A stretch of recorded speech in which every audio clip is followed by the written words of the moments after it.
إن الحمد لله نحمده ونستعينه ونستغفره ونعوذ بالله من شرور أنفسنا ومن سيئات أعمالنا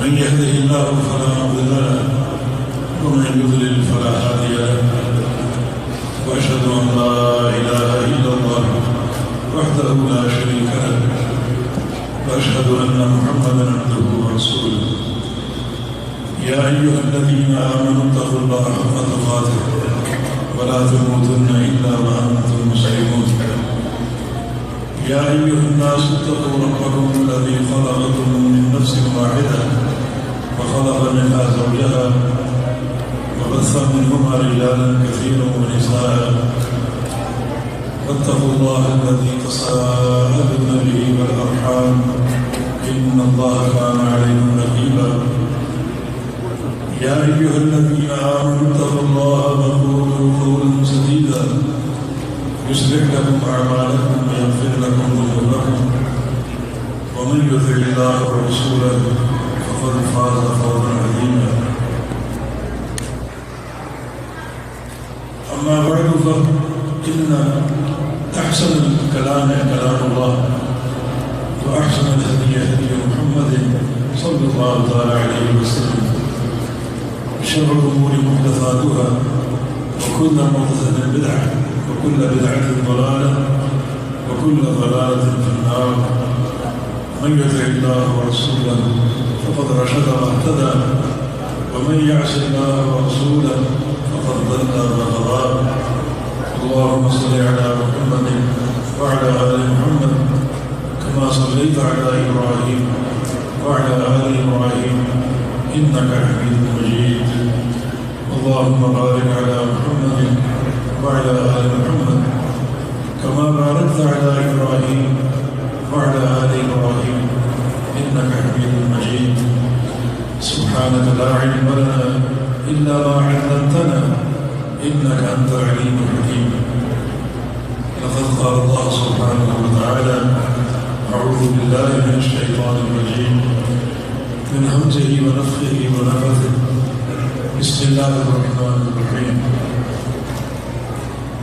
وننزل من القرآن ما هو شفاء ورحمة للمؤمنين ولا يزيد الظالمين إلا خسارا وقال رسول الله صلى الله عليه وسلم خيركم من تعلم القرآن وعلمه وقال رسول الله صلى الله عليه وسلم من جعل القرآن أمامه قاده إلى الجنة ومن جعل القرآن خلفه ساقه إلى النار وقال رسول الله صلى الله عليه وسلم إن الله يرفع بهذا الكتاب أقواما ويضع به آخرين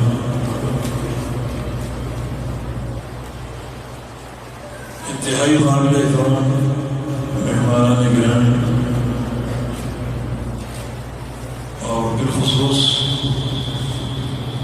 اس ادارہ کے معلمین اور عزیز طلبہ تعلق بالقرآن کیا اس کی حقیقت ہے کیا اس کی عظمت ہے اس کا اندازہ ایک ہی نقطے سے لگا لیجیے اس دنیا میں ہمارے سامنے موجود ہر شے اللہ تعالیٰ کی مخلوق ہے صرف قرآن پاک ایک واحد ایسی شے ہے جو اللہ رب العزت کا کلام ہے اس کی صفت باقی آپ جو بھی شے دیکھیں جس شے پر ہاتھ رکھیں وہ خالق کائنات کی مخلوق ہے صرف قرآن پاک کلام الرحمن ہے اللہ تعالیٰ کی صفت اس کے ساتھ تعلق یقیناً ایک برگزیدہ تعلق ہے اور ایک عظیم تعلق ہے جو ہر نفس موجب سعادت۔ قرآن پاک کلام الرحمن۔ اسی دور میں ایک معتزلی حکومت نے قرآن پاک کو اللہ کی مخلوق ثابت کرنا چاہا۔ امام اہل سنت امام احمد بن حنبل رحمہ اللہ اس فتنے کے سامنے دیوار بن گئے، تنے تنہا، کسی رو رعایت کے بغیر، کسی خوف کے بغیر اور کسی ملامت کر کی ملامت کی پرواہ کیے ہوئے۔ حالانکہ علماء نے یا بعض لوگوں نے جان بچانے کے لیے تقیہ کا مشورہ دیا تھا، مگر آپ نے فرمایا کہ جو حالات کو حق معلوم نہ ہو اور علماء تقیہ کر کے بیٹھ جائیں تو حق واضح کیسے ہو۔ بڑی ضرورتیں برداشت کی اور کھلم کھلا فتویٰ صادر فرمایا، من قال بأن القرآن مخلوق فهو کافر۔ قرآن پاک کو مخلوق کہنے والے ہیں اور بقول علی بن مدینی رحمہ اللہ کے امام احمد بن حنبل کے یہ احسان پوری امت پر قائم ہے۔ دو شخصیتوں کا ہم نے ذکر کیا ہے، ایک ابو بکر صدیق رضی اللہ عنہ یوم الردہ، ان کی استقامت اور حق کا اس بات پوری امت پر احسان ہے۔ دوسری امام احمد بن حنبل یوم خلق القرآن، ان کی استقامت پوری دنیا کے لیے ایک احسان کے طور پر ہے۔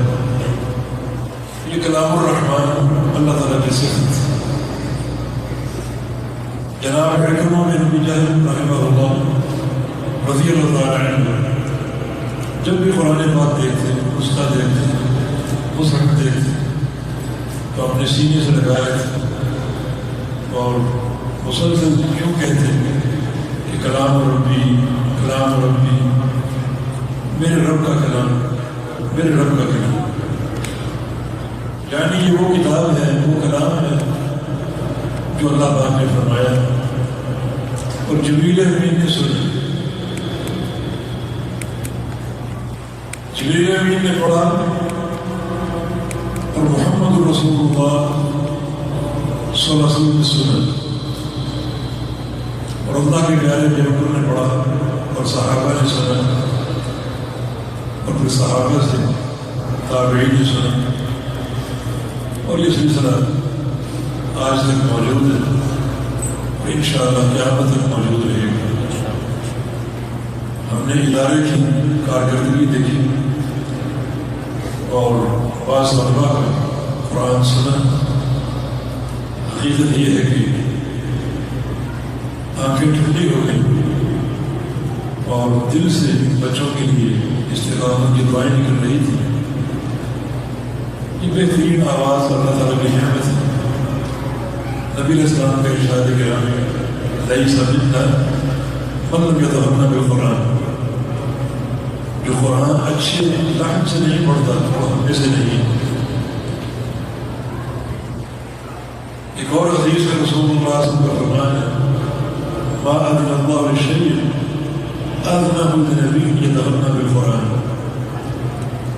اللہ تعالیٰ جس پیار سے، جس شوق اور محبت سے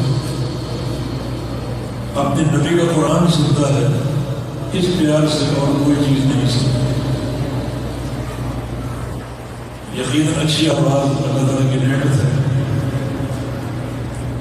رسول کریم صلی اللہ علیہ وسلم کو خود اچھی آواز میں قرآن سننے کا شوق تھا۔ ایک روز اپنے صحابی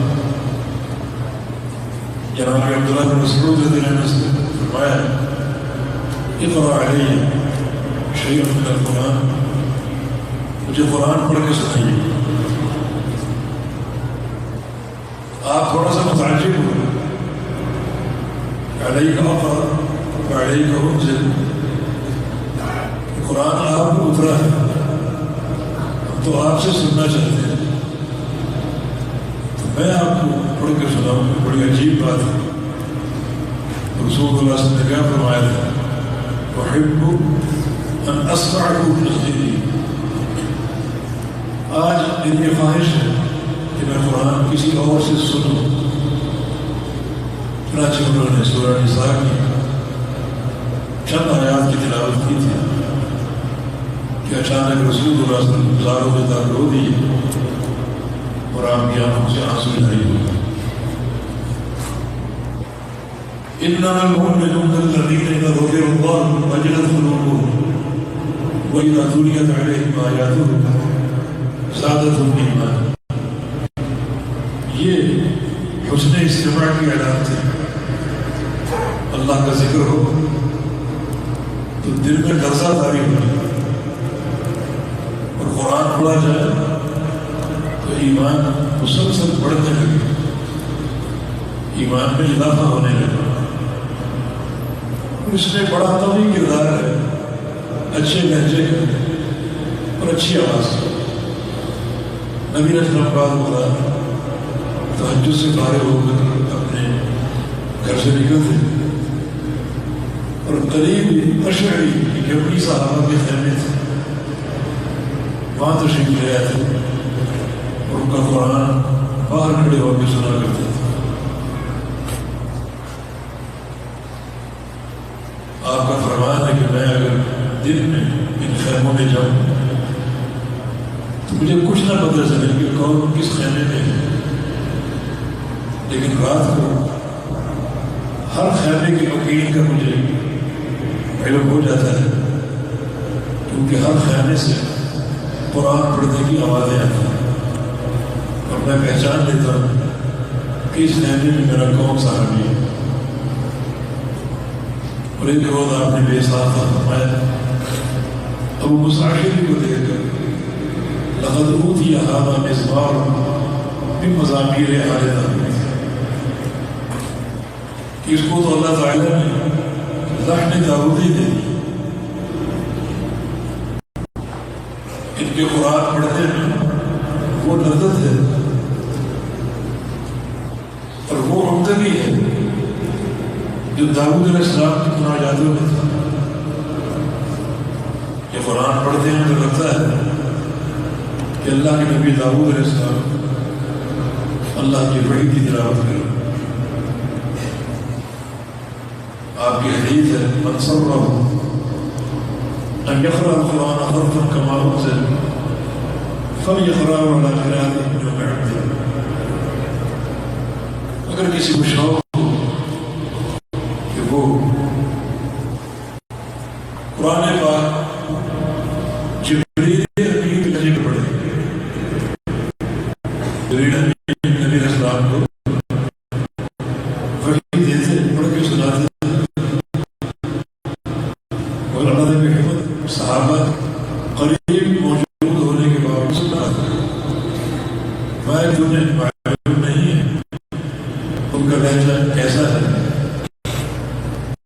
اور ان کی تحدی کیسی ہے، لیکن اگر کسی کو شوق ہو اور خواہش ہو ان کے لہجے میں قرآن پڑھنے کی تو وہ ان کے لہجے کی پیروی کرے۔ ان کی قرآن کا انداز جبریل امین جیسے، تو اللہ رب العزت نے بچوں کو اور توفیق دے، اللہ مزید فضل، اللہ ان کے حفظ میں، ان کی قرآن میں، ان کے اتقان میں اور برکتیں فرمانا۔ اتنی بڑی تعداد قرآن کی حافظ بن کر اس ادارے سے فارغ ہوئی ہے، یقیناً اس ادارے کے تفوق کی ایک دلیل ہے۔ اللہ تعالیٰ یہ جہود قائم و دائم رکھے، اللہ تعالیٰ ان میں اور اضافہ فرمائے۔ ان اساتذہ کے لیے مبارکباد اور ان بچوں کے والدین کے لیے جنہوں نے اپنے بچوں کو اس ادارے کے سپرد کیا اور آج یہ ثمرہ کے سامنے موجود ہے کہ ان کے بچے حافظ قرآن بن گئے۔ جب کوئی بچہ قرآن حفظ کرتا ہے تو بہت سے لوگ اس سے مستفید ہو رہے ہوتے ہیں۔ نمبر 1 خود بچہ من قرأ من القرآن حرفا فله 10 حسنات لا أقول ألف لام ميم حرف بل ألف حرف ولام حرف وميم حرف۔ جو قرآن پاک کا ایک حرف پڑھ لے اسے 10 نیکیاں ملیں۔ اور سنو الف لام میم ایک حرف نہیں ہے بلکہ الف لام میم میں الف ایک حرف ہے، لام دوسرا اور میم تیسرا۔ تو ایک بچہ صرف الف لام میم پڑھ لے اس کو 30 نیکیاں ملیں۔ اور جو وہ حفظ کر رہے یہ لفظ کتنی بار پڑھے کتنی بار دہرائے سینکڑوں بار ہزاروں بار تو ضربے دیتے جب ہو سکتا آپ کے کمپیوٹر فیل ہو جائے اور حساب و کتاب مکمل نہ ہو سکے۔ ایک تو بچہ خود مستفید ہو، دوسرا بچے کے والدین ان کے لیے صدقہ جاریہ ہے، وہ بھی بچے کے ایک ایک حرف پڑھنے کی 10 نیکیاں پا رہے ہیں۔ ایک بچہ اپنے ماں باپ کے لیے صدقہ جاریہ کرتا ہے۔ 9 یؤتون اجورهم وهم فی قبورهم۔ مسند احمد کی حدیث ہے کہ 9 قسم کے لوگ قبروں میں پہنچ جاتے ہیں اور مٹی بن چکے ہوتے ہیں مگر ان کا ثواب ان کو پہنچتا رہتا ہے۔ وہ ختم ہو چکی ہے، ہڈیاں ان کی سڑ گئی، جسم ان کا مٹی ہو گیا مگر ان کے ثواب کا سلسلہ موقوف نہیں ہوتا، پہنچتے نہیں ہوتے۔ ان میں سے 2-3 افراد سن لیجیے، یہ تورا کا ولد صالح ہے، ایک بچہ چھوڑ دے، اور دوسرا تورا کا علم اپنے پیچھے علم چھوڑ جائے تو بچے کو اگر حفظ کرا دیا عالم بنا دیا تو اس کے مثال آپ بھی بن جائیں گے۔ تیسرا اور ورثہ مصحف، اپنے پیچھے قرآن چھوڑ کے اور وہ قرآن کسی حافظ کے ہاتھ آ گیا اور وہ اسے حفظ کر رہا ہے، پڑھ رہا ہے، وہ بھی ایک ایک حرف کی نیکیاں پاتا جائے گا۔ یہ سلسلہ موقوف نہیں ہو۔ ایک تو بچہ خود مستفید ہو رہا ہے حفظ قرآن سے، دوسرا بچے کے والد ہے، تیسرا بچے کے اساتذہ جو پوری نگرانی، اخلاص اور توجہ کے ساتھ بچے پر محنت کر رہے ہیں اور اپنا وقت صرف کر رہے ہیں۔ نیت اگر اللہ کے رضا جوئی ہو، یقیناً یہ اساتذہ بھی پوری طرح سے اجر شریف ہے اور ہر حرف کے بدلے 10 نیکیاں وہ بھی پا رہے ہیں اور اس ثواب کا احکام اتنا ہی سلسلہ انہیں بھی حاصل رہے گا۔ لیکن چھوٹا سا بچہ اپنے معاشرے کے کتنے افراد کو اس اجر میں شامل کر رہا ہے اور اللہ کی رضا کے دائرے میں لا رہا ہے، یہ سب قرآن پاک کی برکات ہے۔ نمبر 4 بچے کے حفظ سے وہ لوگ بھی پوری طرح مستفید ہو رہے ہیں جو ادارے کی نگرانی کر رہے ہیں۔ یہ بھی ایک مستقل شعبہ ہے، ایک مدرسین کا اور ایک منتظمین۔ یہ گاڑی کے لوگ بھی یہ ہیں جن کے بغیر گاڑی چل نہیں سکتی، ان کا وقت صرف کرنا، نگرانی کرنا، اچھے نظام کے لیے کوشش کرنا، اجتماع منعقد کرنا۔ یقیناً یہ منتظمین بھی ایک ایک حرف کے بدلے کی نیکیوں کو کما رہے اور حاصل کرنا۔ نمبر 5 یا 6 وہ اہل خیر حضرات جو اپنی کمائی کا حصہ ان اداروں میں صرف کرتے ہیں، وہ بھی اس اجر میں برابر کے شریک ہیں۔ ہر رت کے بدلے یہ نیکیاں کما رہے ہیں، اور یقین کرو یہ نیکیاں موقوف نہیں ہوتی، بلکہ یہ علم کا راستہ ایسا ہے کہ چراغ سے چراغ چلتے ہیں۔ ایک چراغ آج روشن ہوا، 40 چراغ آج روشن ہوئے، اور یہ بچے مستقبل کے مہمان آگے اگر تعلیم و تعلم کی سرگرمیاں جاری رکھیں گے تو ہر چراغ 100 چراغ جلائے گا، اور ان 100 چراغوں سے ہزاروں چراغ چلیں گے، اور یہ سلسلہ 1 سے 10 10 سے 100 100 سے 1000 اور 1000 سے لاکھوں تک منتقل ہوگا۔ تو آپ اندازہ کر لیں کہ کیا اجر و ثواب کی ایک کیفیت ہے، اور یہ جو تعلق ہے اس کتاب و سنت کے ساتھ، قرآن و حدیث کے ساتھ، یہ کتنا برگزیدہ ہے۔ کبھی آپ نے سنا کہ حافظ قرآن کی مہمان نوازی ہو رہی ہے؟ اصل مہمان نوازی اللہ تعالیٰ کی ہے۔ کل جب قیامت قائم ہوگی، یجیء حامل القرآن، تو قرآن کا حامل آئے گا، قرآن کا حافظ آئے گا، قرآن اس کو دیکھے گا اور کہے گا یا رب حل ہی، یا اللہ اس کو طرف سجا دے، یہ حافظ قرآن ہے، اس کو تقریب دے، عزت دے۔ فیربص التاج القرآن، تو اللہ حافظ قرآن کے سر پہ قرآن میں تھوڑی عزت کا تاج سجا دے گا۔ قرآن پھر بولے گا اللہ مسجد، یا اللہ اس تقریب کو بڑھا دے، اس میں اضافہ فرما دے۔ فیربص لباس الکرامہ، اور ایک رسم حلت الکرامہ، اللہ تعالیٰ اس کو عزت کا لباس یا عزت کا حلہ پہنا دے گا۔ حلہ اور لباس میں فرق یہ ہے کہ حلہ وہ لباس ہے جس میں اوپر کی چادر اور نیچے کی چادر ایک ہی کپڑے کی، اور باقی لباس مختلف بھی ہو سکتے ہیں، رنگ ان کے مختلف ہو سکتے ہیں، کپڑا مختلف ہو سکتا ہے، لیکن حلہ وہ لباس ہے جس میں پورا لباس ایک ہی کپڑے بنا ہوا ہے۔ تو اللہ رب العزت قرآن کی سفارش میں حافظ قرآن کو حلہ پہنا دے گا، اور اس کے جسم پر یہ ایک لباس فاخر جنت کا ڈال دے گا، اڑا دے گا۔ قرآن کی تیسری سفارش یہ ہوگی کہ اللہ مرضی عنہ، یا اللہ اس سے راضی ہو جائے، تو اس سے خوش ہو جائے، فیرضا، اللہ اسے راضی ہو جائے گا، اور راضی ہو کر کہے گا کہ اقرأ وارقا، حافظ قرآن پڑھنا شروع کر دو اور اوپر کو چڑھنا شروع کر دو۔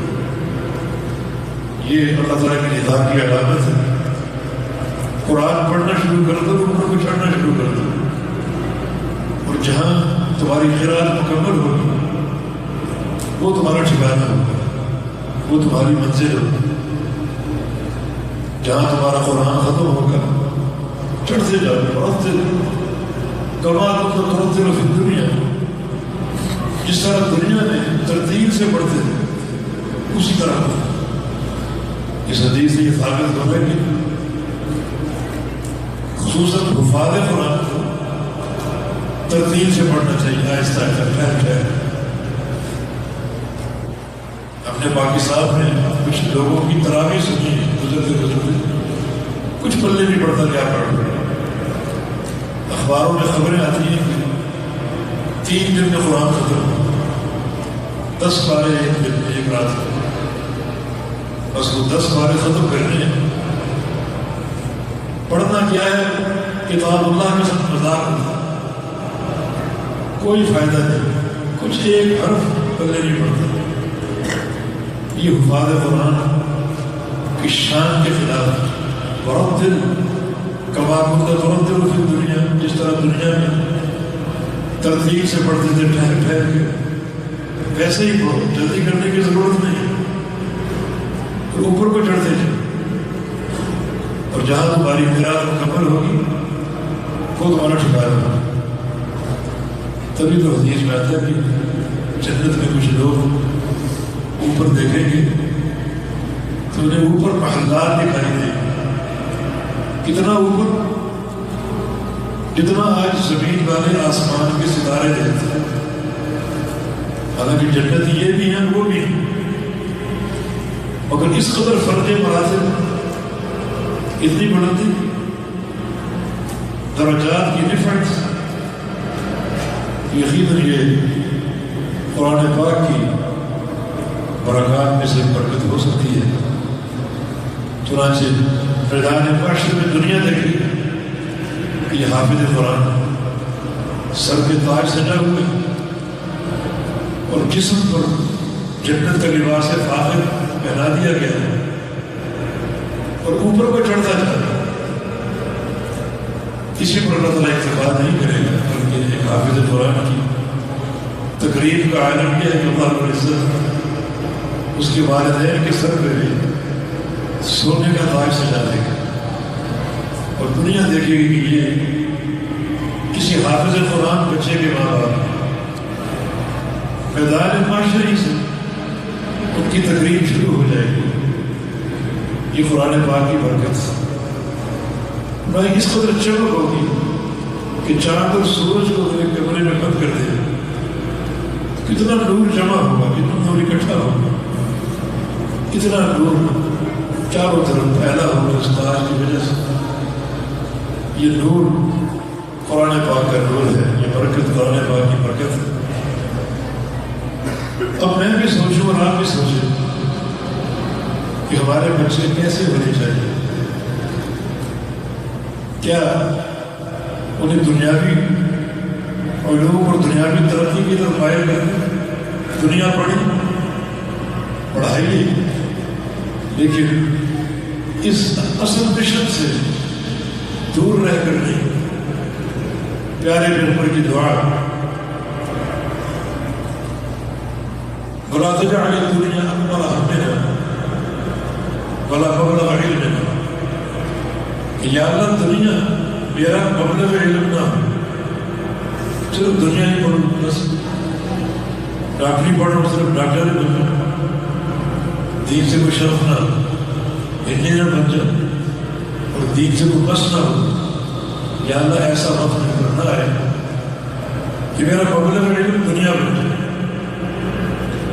ٹھیک ہے دنیا پڑھی ہے، پڑھائی ہے، لیکن اس دینی علم سے دور رہ کر نہیں. کیسا بچہ آپ کو مطلب ورنہ تو سبھی نے وہ بچہ چاہیے کہ آپ فوت ہو چکے ہو، وہ آپ کا جنازہ تو پڑھ رہے ہیں، اگر آپ پر پڑھنے کے لیے اسے جنازے کی دعا یاد نہیں، گاڑی آپ نے لے کر دی ہے، بہترین کمرہ سجا کے دیا ہے، دنیا کی جو ترقیاں ہیں ان میں اس کو جھونکا ہے، لیکن آج افسوسناک ہے کہ اس بچے کو اپنے باپ پر پڑھنے کے لیے دعا یاد ہے. اصل تو اللہ کے بدل آخرت ہے، بڑا دنیا میں کچھ ہے. لو كانت الدنيا تعدل عند الله جناح بعوضة ما سقى ماء شربة من ماء. اگر یہ پوری دنیا یہ چاندی اور سونے کے ڈھیر کے ہیرے جواہرات اور یہ دنیا کا پیٹرول اور جو پھل اور پودے ہیں، یہ ساری سربتیں میں خزانے، خشکی کے خزانے، تری کے خزانے، اللہ کے نزدیک ان کی قدر و قیمت ایک مچھر کے بھر کی برابر ہوتی ہے، تو اللہ رب العزت کسی کافر کو، مشرک کو ایک اناج کا دانہ بھی نہ دیتا اور ایک پانی کا گھونٹ بھی نہ دیتا. یہ دنیا دنی ہے، اس کی قدر و قیمت ہے. قدر و قیمت تو اس اگلے جہان کی ہے. وَلَنَصِيبُهَا خَيْرٌ مِنَ الدُّنْيَا وَمَا فِيهَا، جہاں ایک جنت کی حور کے سر کا دوپٹہ پوری دنیا سے دیکھتی ہو. موضع صوت فی الجنہ خیر من الدنیا وما فیہا. جنت کی ایک بالش جگہ پوری دنیا سے دیکھتی ہے. تو کیا چاہیے اپنے بچے کو؟ وہ دنیا دنی جس کی یہ قدر ہوتی. امام الانبیاء فرما کے کن فی دنیا کا انہ تو غریب اور عامر سبیل. کہ دنیا کے ساتھ جو تعلق تم نے جوڑ کر رہنا ہے وہ ایک مسافر کا سا بنا ہے، یہ راستہ عبور کرنے والے کا سا. ایک راستہ آپ نے عبور کرنا ہے تو وہ راستہ ٹھکانا نہیں بنتا، منزل نہیں بنتی. عبور کر کے چلے جائیں. مسافر السفر قطعۃ من العذاب. سفر جو ہے یہ عذاب کا ایک ٹکڑا ہے. کوئی اپنی سفر کے مقام کو ٹھکانا نہیں بناتا. فرمایا کہ دنیا کو اس طرح بنا لے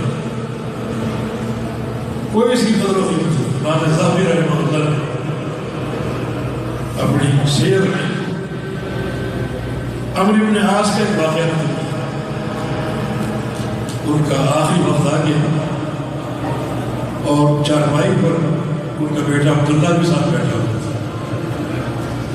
ایک نظر کیفیت بھی تھا مگر ہوش و حواس بھی باہر،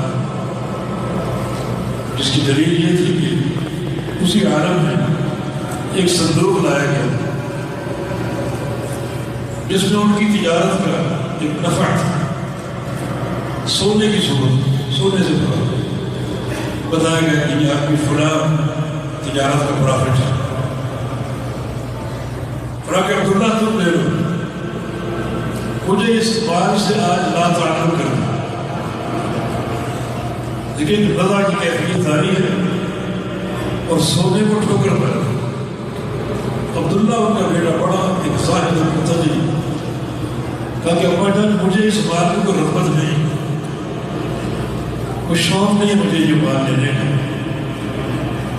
فرمایا کہ لو کانت ملیئۃ بعرۃ، کاش یہ صندوق سونے سے نہیں بلکہ بکری کی مینگنیوں سے بھرا ہوتا. کاش اس صندوق اونٹ کی نیند ہوتی، گائے کا گوبر ہوتا، سونا نہ ہوتا. یہ دنیا یہ اس کی قدر ہوتی. عبداللہ نے کہا کہ ابا جان آپ قضا کی کیفیت میں تاریخ اور ہوش و حواس کی باتیں بھی کر رہے ہیں. یہ بتا سکتے ہیں کہ موت کے کیا احساسات ہیں؟ کوئی موت کا منظر بیان کر سکتے ہیں؟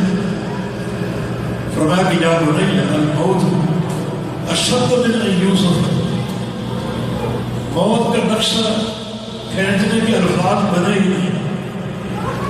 ایسے الفاظ موجود ہی نہیں جو موت کا نقشہ کھینچ سکتے. لیکن میں تھوڑا سا معاملہ ہمارے قریب کرتا ہوں. کأن الرضوہ فوق اعناق، رضوہ پہاڑ وہ سعودی عرب سے لے کے یمن تک کی طرف پھیلا ہوا. لگتا ہے کہ رضوہ پہاڑ یہ سارا سلسلہ اٹھا کر میرے سر پہ ڈال دیا گیا ہے. اتنا بوجھ محسوس. وکأن نفس یخرج من ابط، اور لگتا ہے کہ میرا سانس سوئی کے ناکے سے نکل رہا ہے. اتنا حبس و تنگی محسوس کر. وکأن بطنی شوکا، اور لگتا ہے کہ پیٹ کانٹوں سے بھرا ہوا ہے. بڑی چبھن اور بڑی درد محسوس کر. یہ موت ہے جو ہر انسان کی منزل ہے. تو پھر فکر آخرت کا تقاضا یہ ہے کہ اس نیکی کو اختیار کیجیے جو بڑی بے مثل.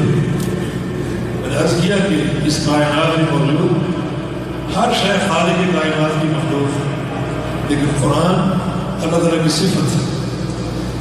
اللہ کی صفت سے محبت کرنا کتنے شرف کی بات ہے.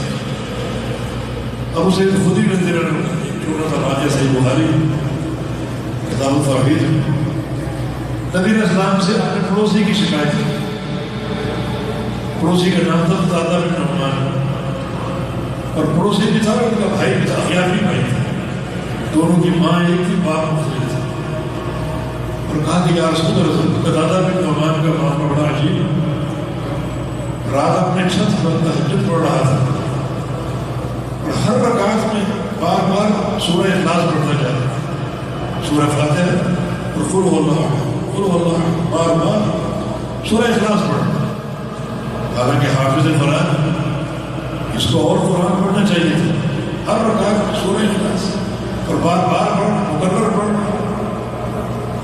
حدیث میں تھا کہ کأنہ یتقال لها، لگتا تھا کہ ابو سعید خدری قتادہ کے اس عمل کو چھوٹا سمجھے، تھوڑا سمجھے. رسول اللہ صلی اللہ علیہ وسلم، ابو سعید تم کیا شکایت لے کر آئے؟ کیا تم یہ بات نہیں چاہتے کہ انہا لتعجب ثلث القرآن، یہ چھوٹی سی سورت 1/3 قرآن کے برابر ہے. 1/3 قرآن. وجہ کیا ہے؟ وجہ دوسری حدیث صحیح بخاری میں، اس کے بعد اس کو امام بخاری ہے، تاکہ دونوں حدیثیں مل کر موقف المدعا کو واضح کر. یہاں بھی یہ قصہ ہے، نبی علیہ السلام نے لشکر ترتیب دیا، جہادی لشکر، اور ایک شخص کو امیر مقرر کیا. لشکر روانہ ہو گیا، واپس لوٹے،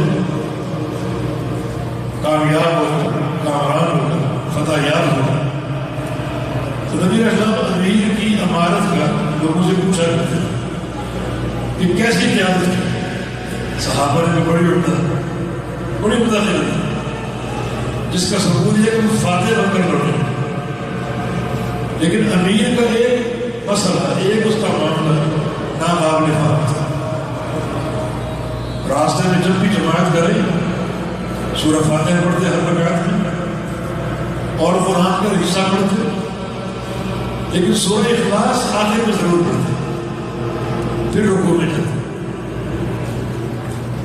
اللہ کے پیارے نے محبوب فرمایا کہ اس سے پوچھو ایسا کیوں کیا؟ اس نے پوچھا کیا؟ تو اس نے 2 باتیں بیان کی. ایک یہ کہ اتنی محبتها، مجھے اس سورت سے محبت، اور محبت کی وجہ کیا ہے؟ کہ انہا صفت الرحمن، اس لیے کہ یہ پوری سورت اول سے آخر تک رحمان کی صفات پر مشتمل. یہ وجہ چھوٹی سی سورت 1/3 قرآن کی بات. قرآن پاک میں ایک سورت اعظم السور ہے، سورہ اخلاص، اور ایک آیت کریمہ اعظم الآیات، آیت الکرسی، اور دونوں کا مضمون اللہ کی صفات ہے. دونوں کا مضمون اول سے آخر تک اللہ تعالیٰ کی صفات ہے. آگے مجھے اس سے محبت ہے کیونکہ یہ سورت رحمان کی صفات پر مشتمل ہے. فرمایا کہ اخبروہ بأن اللہ یحبہ، اسے خبر دو کہ اللہ تم سے محبت کرتے ہیں. تم نے اللہ کی صفات سے محبت کی، کلام الرحمن سے محبت کی، تم اللہ کے محبوب بن چکے. یہ سورہ اخلاص کی محبت. اسی نوعیت کا ایک واقعہ اور بھی ہے اسی طرح بالکل. اس سے بھی پوچھا گیا کہ تم ایسا کیوں کرتے ہو، ہر رکعت میں سورہ اخلاص کی تلاوت کیوں کرتے ہو؟ اس نے یہی جواب دیا، مجھے اس سے محبت ہے اور کیونکہ یہ رحمان کی صفات ہے.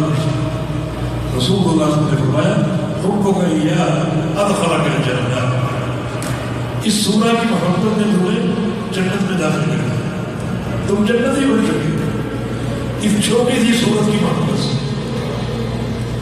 قرآن پاک کی برکات ہے، اور اگر پورے قرآن کو حفظ کر لیا جائے اور تعلق محبت کی بنا پر قائم کر لیا جائے تو کتنے شرف کی بات ہے، کتنی عظمت اور سعادت کی بات ہے.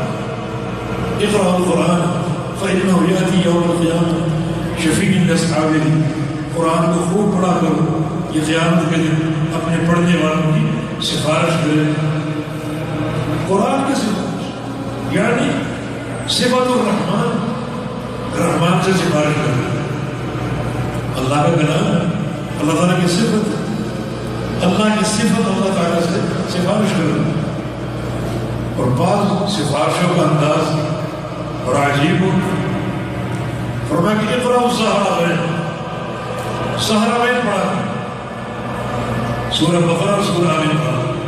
یعنی قرآن کے دو نور کہا گیا. قرآن کے دو نور پڑھا. قرآن کے دو نور پڑھا جو بندہ قیامت کے روز اللہ تعالیٰ کی عدالت میں پڑھا ہوگا حساب و کتاب کے لیے. یہ دونوں صورتیں بڑی تیزی سے پرواز کرتی ہیں. ایک حدیث میں ان کی پرواز کی کیفیت بادلوں کی رفتار سے ذکر ہوئی اور ایک حدیث میں پرندوں کے جھنڈ سے جیسے پرندوں کے جھنڈ تیزی سے پرواز کرتے ہیں یا جیسے بادل تیزی سے چلتے ہیں اس طرح یہ دو صورتیں تیزی سے پرواز کرتے ہوئے وہاں پہنچ جائیں گے جہاں بندے کا حساب و کتاب جاری ہے. اور آگر کیا کریں يتجادلان عن صاحبهما حتى يدخلاه الجنة. اللہ تعالیٰ سے لڑنے لگے جھگڑنے لگے کہ یار یہ بندہ سہارا بہن پڑا کرتا تھا کس کا حساب و کتاب کیوں جھگڑا نہیں. اس وقت تک جھگڑتے رہے جب تک اس کو جنت میں پہنچانا. یہ تعلق بالقرآن کی برکات. سورة فی القرآن هي 30 آیہ تشفع لصاحبها یوم القیامہ حتی تدخلہ الجنہ. قرآن کی ایک چھوٹی سی سورت ہے اس کی 30 آیتیں ہیں. سورہ ملک تبارک الذی بیدہ الملک. فرمایا کہ یہ سورت قیامت میں شفاعت کرے گی اور اس وقت تک کرتی رہے گی جب تک جنت میں اس بندے کو پہنچانا. یہ کلام الرحمن. یہ ایک بچہ جو قرآن پاک حفظ کرتا ہے اس کا یہ معاملہ کتنا موجب برکت ہے معاشرے کے بہت سے افراد کے. یہ قرآن اس سیوت سے آراستہ ہونا یہ اصلاح عقیدے کی عمل کی منہج کی خلق کی سیاست ہے. کوئی انحراف باقی نہیں رہے گا اگر تعلق بالقرآن راست ہے. قرآن پاک ہماری زندگی میں ہمارے لیے کیا کردار ادا کر سکتا ہے. صحابی حدیث پیش کر کے بات کو سمیٹ لیتا ہوں.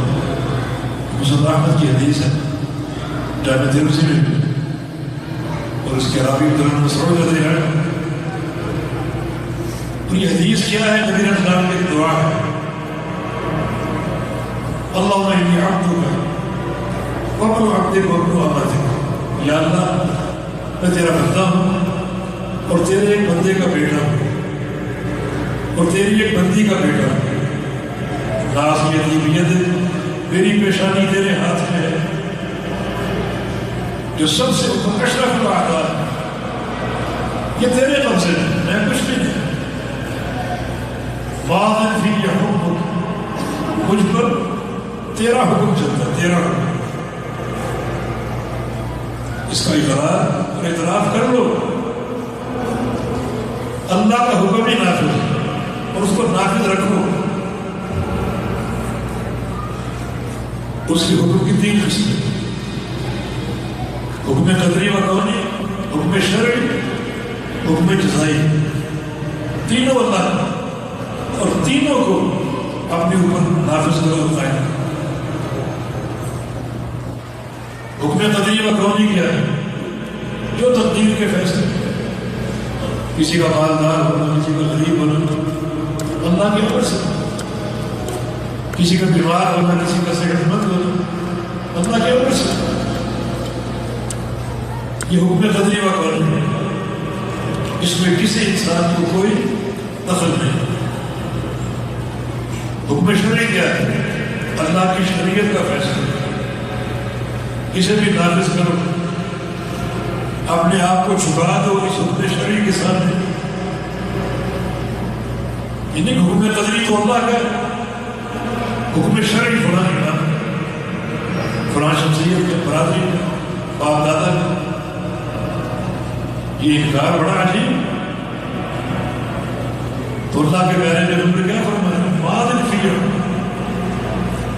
ہر حکم تیرا ہے اور مجھ پر نافذ ہے۔ حکم جزائی کیا ہے؟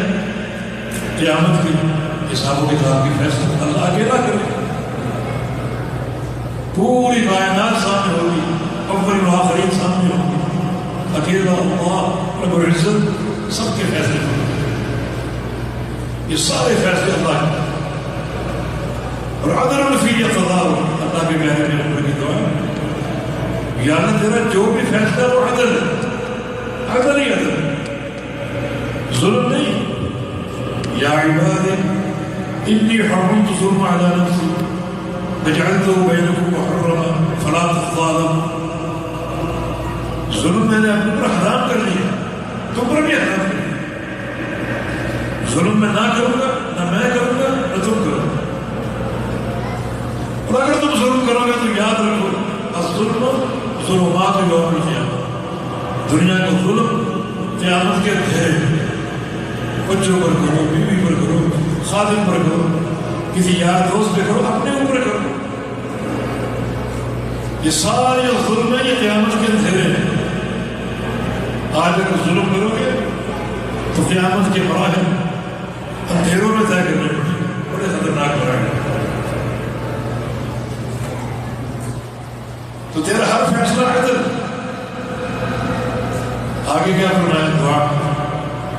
اسألک بکل اسم هو لک سمیت به نفسک او انزلته فی کتابک او علمته احدا من خلقک او استأثرت به فی علم الغیب عندک۔ یا اللہ تجھ سے سوال کرتا ہوں، تجھے تیرے ہر نام کا واسطہ دے، یہ وسیلہ شرعی وسیلہ، تجھے تیرے ہر نام کا واسطہ، ہر نام کا واسطہ، جو نام تو نے کتاب میں اتار دی ان کا واسطہ، جو نام تو نے سب کو تو نہیں بتایا مگر کسی خاص بندے کو بتا دیے ان کا واسطہ،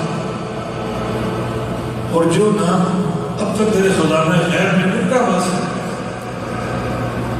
اتنے واسطے دے کر طلب کیا ہے، سوال کیا ہے، تین چیزیں تھیں، ان تجعل القرآن ربیع قلبی ونور صدری وجلاء حزنی وذہاب ہمی وغمی، کہ تو قرآن ہی کو میرے دل کی موسم بہار کی بارش بنا، اور قرآن ہی کو میرے سینے کا نور بنا، اور قرآن ہی کو میرے دکھوں کا مداوا بنا، میری پریشانیوں کا، دکھوں کا علاج بنا۔ یہ سارے کام میں کروں قرآن کی وجہ سے۔ قرآن پاک جو ہے یہ جس طرح موسم بہار کی بارش ہوتی ہے، بڑی کارآمد ہوتی ہے، زمین شاداب ہو جاتی ہے اور سبزے سے بھر جاتی ہے، ہر طرف ہریالی ہریالی۔ جانا اسی طرح قرآن پاک کو میرے دل کی موسم بہار کی بارش کو ربیع بنا، میرے دل کی زمین شاداب ہو جائے، مطر ہو جائے، لہلہا اٹھے، اور قرآن ہی کو میرے سینے کا نور ہے۔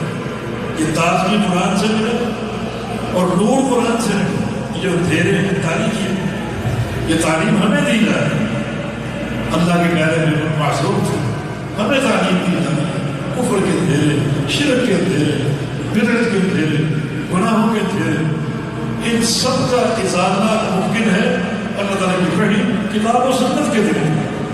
کتاب و سنت ہی نور ہے، یہ نور جو ہے یہ ان تعلیموں کا علاج ہے۔ مانا قرآن پاک کے ساتھ اگر تعلق قائم کرو گے تو دل کی زمین بھی شاداب ہوگی، اور یقیناً ہوگی، یقیناً ہوگی۔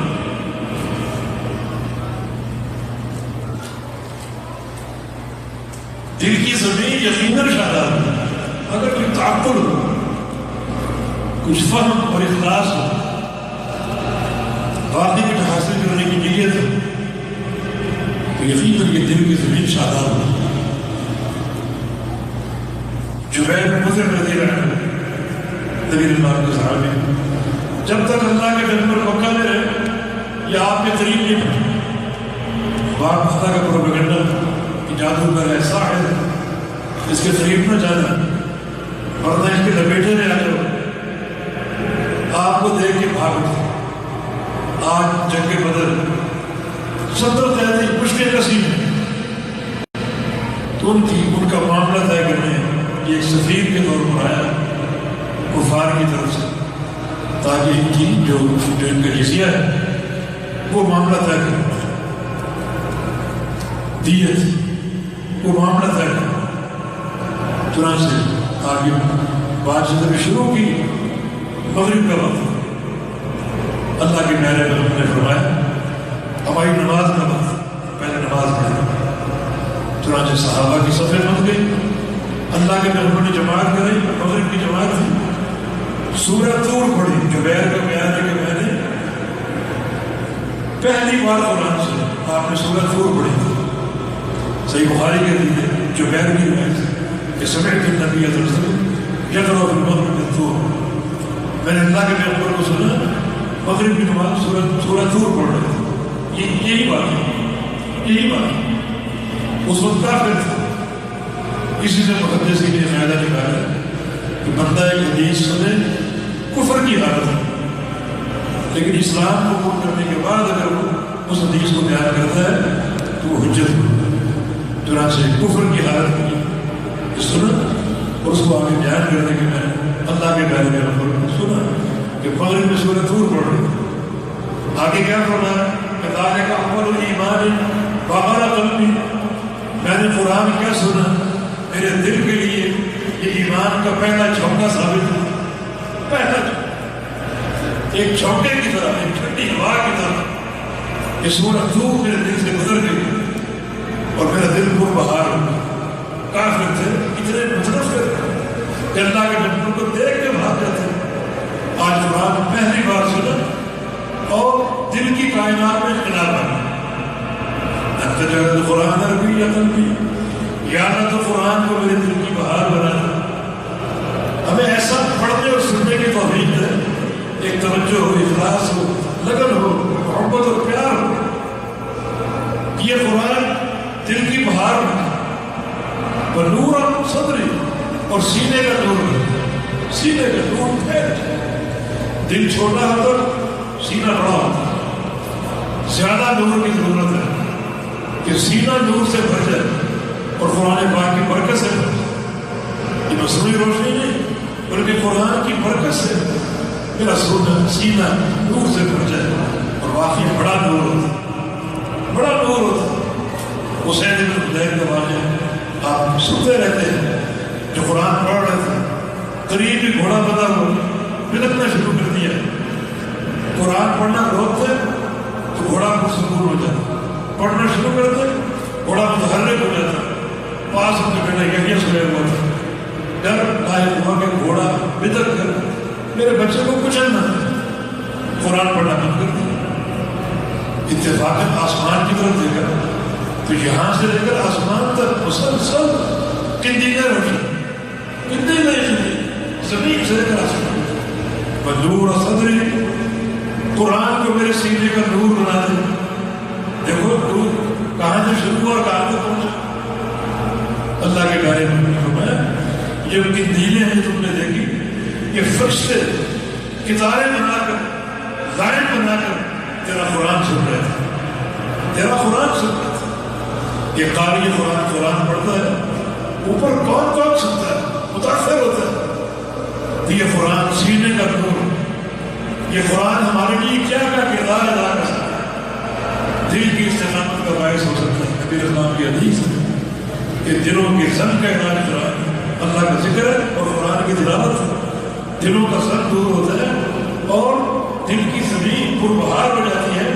پربہار ہونے کا معنی کہ دل کی سختی، خشونت اور غلظت یہ ظاہر ہو جاتی ہے. پھر دل سخت نہیں رہتا، دل نرم ہو جاتا ہے. ان ابعد الناس من اللہ القلب القاسي، اللہ تعالیٰ سے سب سے دور وہ شخص ہے جس کے دل کی زمین سخت ہو. سب سے دور اللہ اس کو دور پھینک دیتا ہے جس کے دل کی زمین سخت ہوتی ہے. تو قرآن پڑھو تاکہ سر دور ہو اور یہ زمین نرم ہو.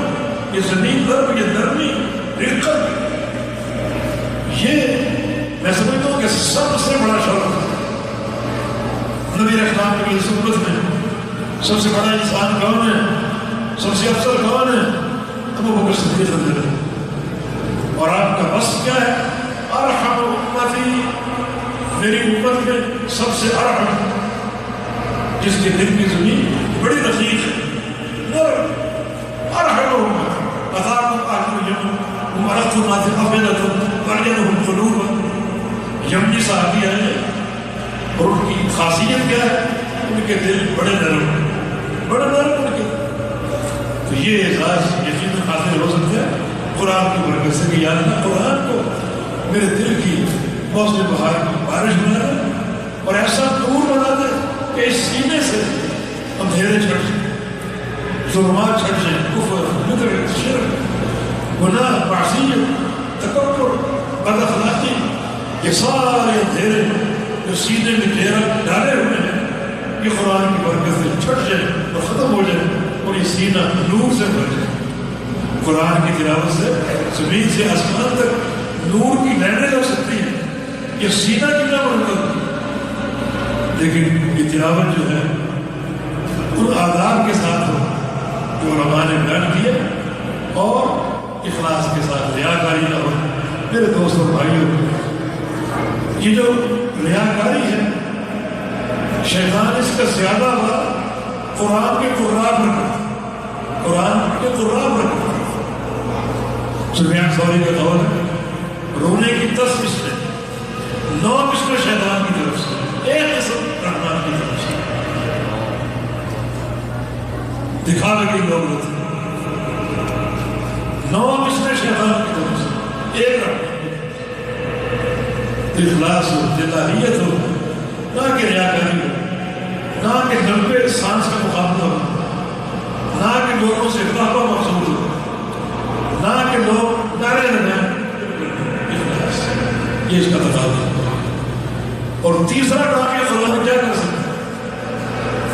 تیسرا یہ کہ قرآن کو میرے دکھوں کا اور غموں کا علاج بنا. میرے سارے دکھ، سارے درد قرآن کی برکت سے دور ہو جائے. قرآن کی برکت سے دکھوں کا ازالہ ہو جائے، پریشانیوں کا ازالہ ہو جائے. بلکہ نبی اسلام کی حدیث ہے کہ جو شخص یہ دعا ہی پڑھ لے جو ہم نے بتائی ہے یہ دعا، تو اللہ رب العزت اس دعا کی برکت سے اس کی پریشانی دور کر دے گا. اور صرف پریشانیاں دور نہیں کرے گا بلکہ ابدلہ مکانہ فرح، اللہ اس کو خوش کر دے گا. صرف پریشانیاں دور نہیں ہوتی، اللہ پریشانیوں کی جگہ اسے خوشیاں عطا فرما کے اپنے اس بندے کو خوش کر دے. یہ قرآن کا کردار دنیا کی خود دکھوں کا مداوع ہے، دکھوں کا ازالہ ہے، پریشانیوں کا علاج ہے اور سینے کے امراض کا ازالہ. یہ جو تاریخیاں ہیں، ظلمات ہیں، انتہائی خطرناک، قرآن کی برکت سے سینہ منور ہو سکتا ہے. اور یہ دل جو بنجر ہو چکا ہے، جو شیطان کی قیام گاہ ہو چکا ہے، یہ دل جو ہے مردہ ہو چکا ہے. حضرت قیم فرماتے ہیں کہ اللہ کا ذکر نہ کرنے والا، قرآن کی تلاوت نہ کرنے والا سمجھے کہ اس کا دل مردہ ہے اور اس کا جسم اس دل کی قبر ہے. اس قبر میں یہ مردہ درد ہے، یہ مردہ اس قبر میں درد ہے. یہ ڈھانچہ قبر ہے اور یہ جو دل ہے یہ مدفون، یہ مردہ تمہارے اس ڈھانچے میں. لیکن قرآن پاک کی طرف اللہ کا ذکر مثل العبد الذي يقرأ القرآن والذي مثل الذي يذكر ربه والذي لا يذكر ربه كمثل الحي والميت. جو بندہ اللہ کا ذکر کرتا ہے اور جو اللہ کا ذکر نہیں کرتا، ان دونوں کی مثال زندہ اور مردہ کی سی. ذکر کرنے والا زندہ ہے اور ذکر نہ کرنے والا مردہ ہے. اور سب سے اعلیٰ ذکر قرآن کی تلاوت جو کلام الرحمن، سب سے اعلیٰ ذکر قرآن کی تلاوت. تو کیا کردار قرآن کی برکت سے جو ہے وہ سامنے آ سکتے ہیں، حاصل ہو سکتے ہیں. یقیناً یہ تعلق بڑا ایک برگزیدہ تعلق ہے اور شرف اور سعادت کی اساس ہے۔ اللہ کی داروں کو قائم دائم رکھے اور یہ بچے مستقبل میں قرآن کے سچے خادم بن جائیں۔ اللہ تعالیٰ والدین کو توفیق دے کہ اپنے بچوں کو قرآن کی تعلیم دلائیں، حدیث کی تعلیم دلائیں۔ اللہ رب العزت تمام اہل خیر کو توفیق دے کہ اپنے جو خزانوں کا رخ ہے وہ ان مدارس پر پھیر دیں۔ یہ مدارس کلیاں کلیاں گلی گلی قائم ہوں اور اس طرح یہ گلیاں اور محلے اور یہ علاقے اس اللہ تعالیٰ کی وحی کے نور سے منور ہوتے ہیں اور یہ نور پھیلتا ہی جائے بالتوفیق بإذن الله تعالى۔ أقول قولي هذا واستغفر الله لي ولكم وآخر دعوانا الحمد لله رب العالمين۔